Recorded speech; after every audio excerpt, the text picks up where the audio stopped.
আসসালামু আলাইকুম রহমতুল্লাহি ওয়া বারাকাতুহু।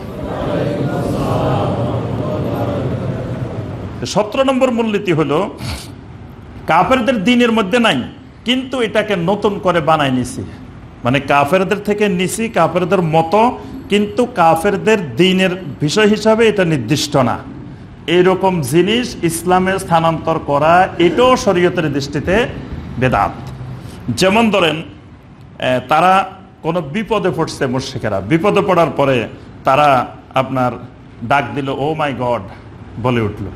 একজন মুসলিমও বিপদে পড়ে বলল যে শুনছে যে ইউরোপের সাদা মানুষেরা বলছে, সে তো মনে করে যে সাদা মানুষ যেটা বলে এটাই সভ্যতা, এটাই সংস্কৃতি, আর আমরা যেগুলো বলি এগুলো তো অনেক পুরানা জিনিস, এজন্য সেও এটা বলে।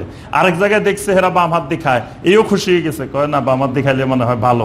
এই যে মুশরিকদের বিষয়গুলো অনুকরণ করে ইসলামে নিয়ে আসলো, এই নিয়ে আসাগুলোর নাম হলো বেদাত।